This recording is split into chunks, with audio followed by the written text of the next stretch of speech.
Hi friends, ഇന്ന് നമ്മൾ ഉണ്ടാക്കാൻ പോകുന്നത് മലയാളികൾക്ക് ഏറ്റവും ഇഷ്ടപ്പെട്ടുള്ള ഒരു ഈവനിങ് സ്നാക്കായിട്ടാണ്. വേറെ ഒന്നല്ല, നമ്മുടെ സ്വന്തം പരിപ്പ് വടയാണ്. അപ്പോൾ പരിപ്പ് വടയ്ക്ക് നമുക്ക് കുറേ അധികം പരിപ്പുകൾ ഉപയോഗിക്കാറുണ്ട്. കടലപ്പരിപ്പ് ഉപയോഗിക്കാറുണ്ട്, ചില ആൾക്കാർ വടപ്പരിപ്പ് ഉപയോഗിക്കും, അല്ലെങ്കിൽ പിന്നെ പീസ് പരിപ്പുണ്ട്. അങ്ങനെ പലതരത്തിലുള്ള പരിപ്പുകളുണ്ട്. ഞാനിവിടെ എടുത്തിരിക്കുന്നത് കടലപ്പരിപ്പാണ്. നമുക്ക് മാർക്കറ്റിൽ നിന്ന് അവൈലബിൾ ആയിട്ടുള്ള ഏത് പരിപ്പാണെന്ന് വെച്ചാൽ നിങ്ങൾക്ക് ഉപയോഗിക്കാം. ചെറിയ പരിപ്പാകുമ്പോൾ അത്ര ടേസ്റ്റ് ഉണ്ടാവില്ല. പിന്നെ വേണ്ടത് നമ്മുടെ കുഞ്ഞുള്ളിയാണ്. ചെറിയുള്ളി ഞാനിവിടെ ഒരു 10 ഉള്ളി എടുത്തിട്ടുണ്ട്. ചെറിയ ഉള്ളി 10 എണ്ണം. ഇനി അതില്ലെങ്കിൽ സവാള ഉപയോഗിക്കാം. പിന്നെ ഉപയോഗിച്ചിട്ടുള്ളത് 3 പച്ചമുളകാണ്.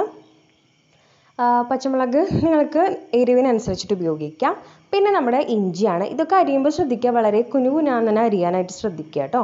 പിന്നെ നമ്മുടെ വേപ്പില കുറച്ച് ചോപ്പ് ചെയ്തതാണ്. പിന്നെ വേണ്ടത് വറ്റൽമുളക് പൊടിച്ചത്, അതൊരു 1/2 ടീസ്പൂൺ.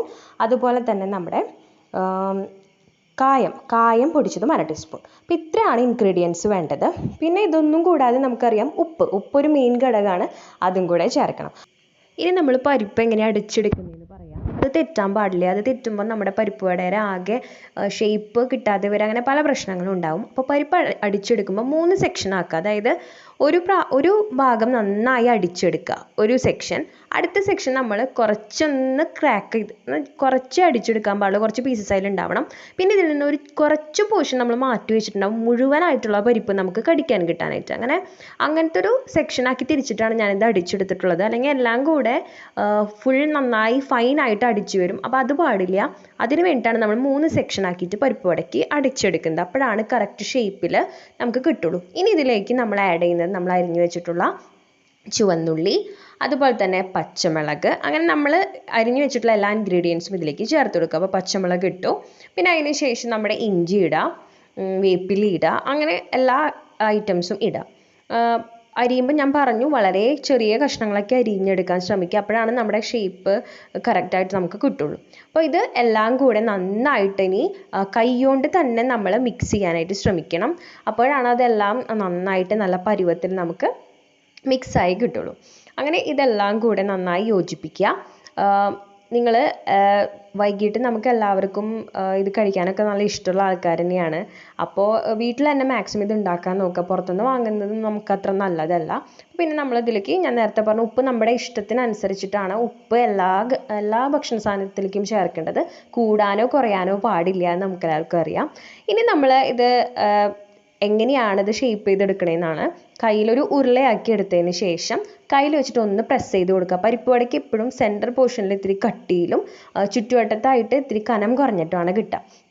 അപ്പോൾ ഇത് പലർക്കും പല രീതിയിലായിരിക്കും ഇഷ്ടം. ചില ആൾക്കാർ വളരെ നേരത്തെ രീതിയിലെടുക്കും. തൃശ്ശൂരുള്ളവർക്ക് അറിയാം, പുള്ള് പാടത്തിൻ്റെ അവിടെ ഒരു ചേച്ചിയും ചേട്ടനും കൂടെ നടത്തുന്ന ഒരു കടയുണ്ട്. അവിടെ നല്ല അടിപൊളി പരിപ്പ് വട കിട്ടും. അത് വളരെ കനം കുറഞ്ഞ പരിപ്പ് വടയാണ് കേട്ടോ. അവരത് എങ്ങനെയാണ് ഉണ്ടാക്കിയെടുക്കാമെന്ന് നമുക്കറിയില്ല. കനം കുറയുമ്പോൾ ചിലപ്പോൾ നമുക്കത് പൊട്ടിപ്പോകാൻ സാധ്യതയുണ്ട്. നമ്മളിങ്ങനെയാണ് സാധാരണ പരിപ്പ് വടയ്ക്ക് നമ്മൾ പരത്തിയെടുക്കുന്നത്. അങ്ങനെ നമ്മളൊരു അടുപ്പിൽ ഒരു പാൻ വെച്ചിട്ട് നമ്മൾ വെളിച്ചെണ്ണ ഒഴിച്ചത് ചൂടാക്കുക. വെളിച്ചെണ്ണ നന്നായി മൊരിഞ്ഞ് വരുമ്പോൾ നിങ്ങൾക്ക് അറിയാൻ പാകം നോക്കാൻ ഇത്തിരി നമ്മുടെ ഈ കുറച്ച് മാവ് എടുത്തിട്ട് കഴിഞ്ഞാൽ അത് പൊന്തി വരും. അപ്പോൾ അതിലേക്ക് ഇട്ടിട്ട് നന്നായി മൂപ്പിച്ചെടുക്കുക. നമുക്ക് ഇഷ്ടമുള്ളതാണ് നമ്മുടെ മൂപ്പ് നോക്കേണ്ടത്. വല്ലാണ്ട് കരിഞ്ഞു പോകാനും പാടില്ല, തീരെ വേവില്ലാതാവാനും പാടില്ല.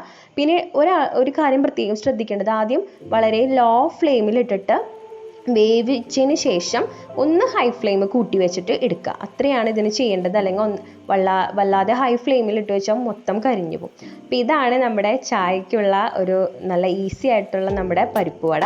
ഇത് ഉണ്ടാക്കാൻ അറിയാത്തവരായിട്ട് വളരെ കുറച്ച് പേരെ ഉണ്ടാവുള്ളൂ. പക്ഷെ എന്നാലും പെർഫെക്ഷനായിട്ട് കിട്ടാനായിട്ട് കുറച്ച് കാര്യങ്ങൾ നമ്മൾ ശ്രദ്ധിക്കണം.